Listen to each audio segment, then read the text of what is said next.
बहुत स्वागत है आपका। आप देख रहे हैं शुभ ज्योतिष। मैं हूं आपके साथ शोभित मिश्र। मित्रों, आज मैं बात करूंगा एक बहुत ही रुचिकर विषय को लेकर। वह विषय है कुंडली में बनने वाले कुछ खास योगों का। उन खास योगों के विषय में आज हम आपसे बात करेंगे। ये जो योग हैं इनको हम पंच महापुरुष योग कहते हैं। यह सूर्य, चंद्र, राहु, केतु को छोड़कर बाकी 5 ग्रहों से निर्मित होते हैं। तो चलिए आज हम बात करते हैं पंच महापुरुष योगों के विषय में। मैं एक एक करके क्रमशः आपको इन योगों के विषय में बतलाता हूँ। अब हम बात करते हैं सबसे पहले रोचक योग के विषय में। यदि मंगल अपनी स्वराशि मेष या वृश्चिक अथवा उच्च राशि मकर में स्थित होकर कुंडली के केंद्र स्थान में हो तो रोचक नामक योग बनता है। इस योग में जन्म लेने वाला जातक साहसी होता है। अपने गुणों के कारण धन, पद, प्रतिष्ठा प्राप्त करता है, जग प्रसिद्ध होता है। रोचक योग में जन्मा जातक रूपवान तथा आकर्षक होता है। उसका दीर्घ चेहरा, सुंदर भौहें, घने काले केश तथा श्याम वर्ण होता है। उसकी कमर पतली और जांघें भी पतली होती हैं। वह निडर, शक्तिवान, तेजवान तथा साहसिक कार्यों के लिए सदैव तत्पर रहता है, जिससे उसे कीर्ति प्राप्त होती है। उसे राजसी सम्मान मिलता है। वह युद्ध के लिए हमेशा आतुर रहता है। वह सेना में उच्च अधिकारी अथवा चोरों के समूह का नेता, कड़ा शारीरिक श्रम करने वाला और विरोधियों का दमन करने वाला होता है। अब हम बात करते हैं भद्र योग के विषय में। यदि बुध अपनी स्वराशि मिथुन या कन्या अथवा उच्च राशि कन्या में स्थित होकर कुंडली के केंद्र स्थान में हो तो भद्र नामक योग बनता है। इस योग में जन्म लेने वाला व्यक्ति कुशाग्र बुद्धि वाला होता है। वह श्रेष्ठ वक्ता, वैभवशाली और उच्च पदाधिकारी होता है। भद्र योग में जन्म लेने वाला जातक स्वस्थ, अति पुष्ट, लंबी भुजाओं वाला, घनी दाढ़ी वाला, चौकोर शरीर वाला होता है। उसका चेहरा सिंह के समान होता है। चाल उसकी गजेंद्र के समान होती है। उसकी छाती चौड़ी, रौबीला शरीर और अंग संतुलित होते हैं। वह उत्तम ललाट तथा काले घुंघराले केश वाला होता है। उसके शरीर से हमेशा अच्छी सुगंध आती रहती है। उसकी वाणी अत्यंत मधुर और प्रभावी होती है। आज हम बात करेंगे हंस योग के विषय में। यदि गुरु अपनी स्वराशि मीन या धनु अथवा उच्च राशि कर्क में स्थित होकर पत्रिका के केंद्र स्थान में हो तो हंस नामक योग बनता है। इस योग में जन्म लेने वाला जातक बुद्धिमान और आध्यात्मिक होता है और विद्वानों से प्रशंसा प्राप्त करता है। हंस योग में उत्पन्न जातक गौरवर्ण, पुष्ट कपाल, रूपवान वाला होता है।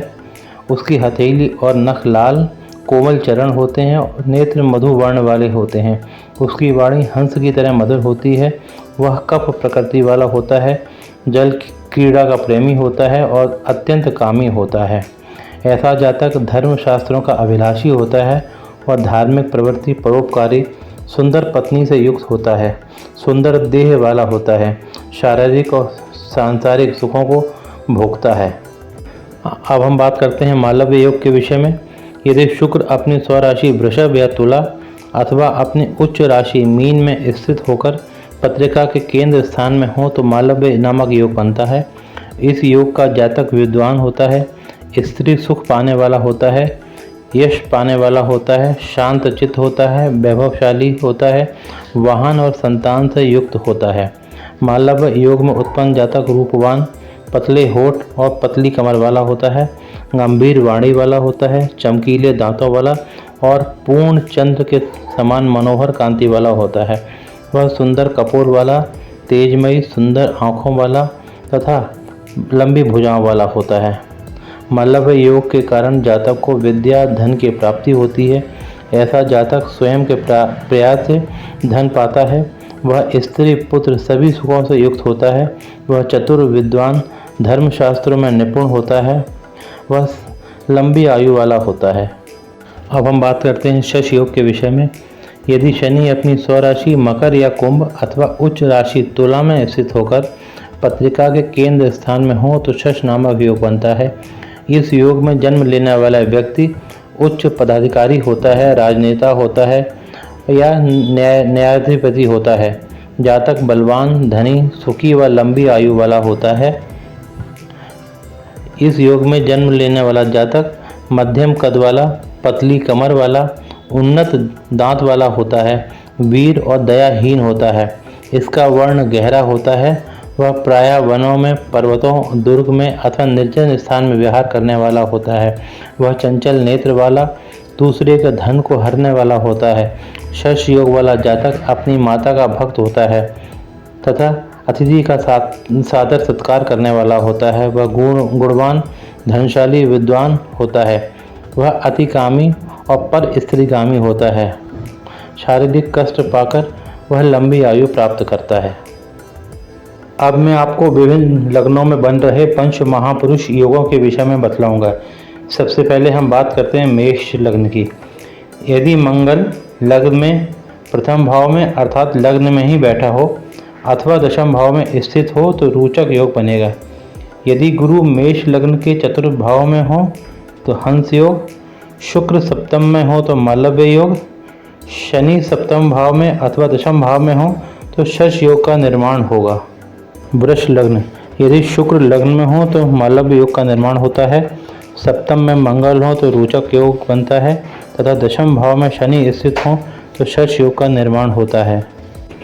मिथुन लग्न, मिथुन लग्न में यदि बुध लग्न अथवा चतुर्थ भाव में हो तो भद्र योग, बृहस्पति यदि सप्तम दशम भाव में हो तो हंस योग निर्मित होता है। यदि शुक्र दशम में हो तो मालव्य योग का निर्माण होता है। कर्क लग्न, कर्क लग्न में यदि बृहस्पति लग्न में हो तो हंस महापुरुष योग होगा। यदि शुक्र चतुर्थ भाव में हो तो मालव्य योग, मंगल सप्तम अथवा दशम भाव में हो तो रोचक योग और शनि चतुर्थ भाव में हो तो शश योग का निर्माण होता है। सिंह लग्न में यदि मंगल चतुर्थ भाव में हो तो रोचक योग, शनि सप्तम में हो तो शश योग और शुक्र दशम भाव में हो तो मालव्य योग का निर्माण होता है।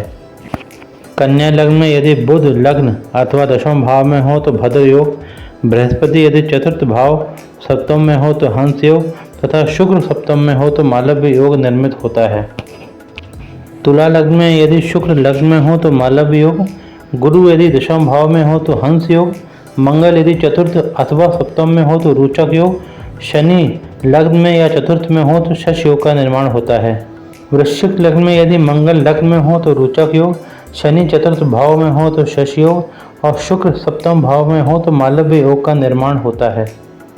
धनु लग्न में यदि गुरु लग्न अथवा चतुर्थ भाव में हो तो हंस योग, बुध यदि सप्तम अथवा दशम में हो तो भद्र योग और शुक्र यदि चतुर्थ में हो तो मालव्य योग का निर्माण होता है।